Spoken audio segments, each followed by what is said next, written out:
Hey YouTube, it's me, Briana. In today's video, I'm going to be talking all about reviews, why I don't read mine, and why you might not want to read yours either, and overall, why that's okay. One of perhaps the only guarantees when it comes to being a writer, regardless of whether you are self-published or traditional published, is that you will get bad reviews. I remember fondly my first one-star review that suggested that I die and or kill myself instead of writing a book, but I digress.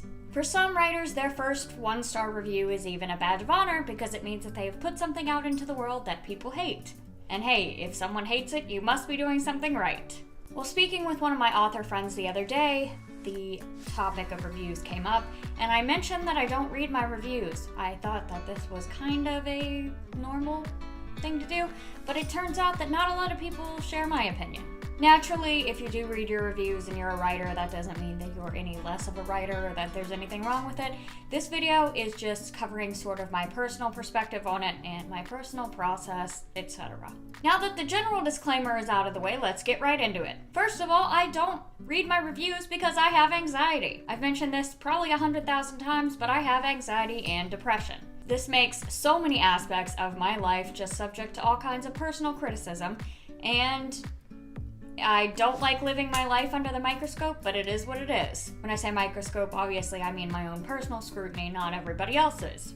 Because the reason anxiety is so shitty is because it makes you feel like literally everyone is looking at you, when most of the time, no one gives a shit about you or what you have to say or what you do. Sorry if you didn't know that, but it's true. Everyone has so many other problems in their own lives to focus on that they won't notice your big zit or your weird hair day or whatever you got going on. Because of my anxiety, if I read my bad reviews, I would obsess over literally every one of them. I would even probably obsess over the good reviews. So instead of feeding that terrible monster, I just stay away from it altogether. Number 2 is that there really is no point. As far as the creative process goes, once I publish the book, my work is done. I know some people will go back and tweak their books after they've been published, and truth be told, I've done that because I re-released Blood and Water, so I would be a hypocrite if I didn't mention that that had happened. But Blood and Water was a little different because I picked out sort of things that I felt were wrong, and I didn't really go based off negative reviews from the first version.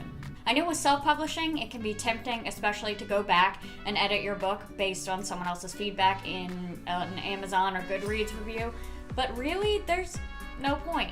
Once again, with writing, as in most forms of art, you can't please anyone, so trying to is ultimately going to hamper your creative process and result in a, how do you say this, shitty product overall. If you try to please everyone, you will please no one. Once the book is finished, it's out of your hands, it belongs to the world, it belongs to the readers, and I don't know.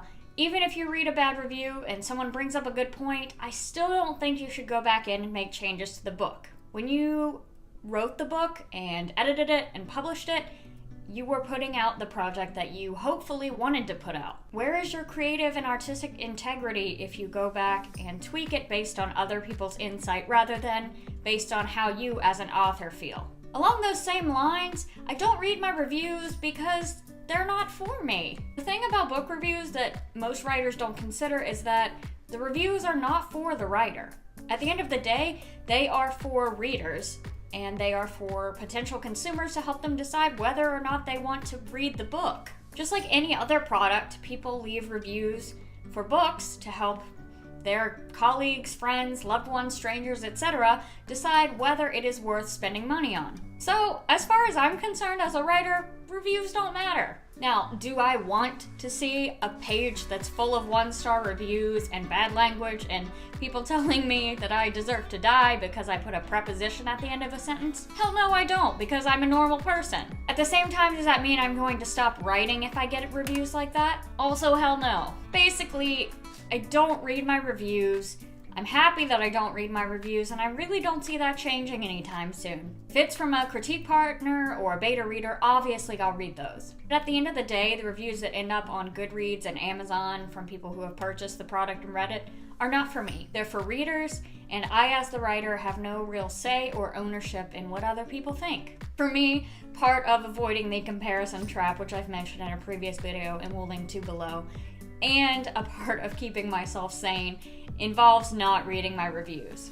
There are so much more productive ways to spend my time as a writer And if you too are filled with anxiety at the thought of reading a bad review, you might want to consider giving my method a try. That's all the time I have for today. If you liked what you saw, don't forget to give this video a thumbs up, hit subscribe, and ding that bell so you never miss an upload. Also, I want to take the time to give a huge thank you to all my Patreon supporters. You guys have no idea how much your support and encouragement means to me. If you're not currently supporting me on Patreon, consider doing so for $1 or more a month in exchange for some sweet rewards. As always, thank you guys for watching, and I'll see you all next week.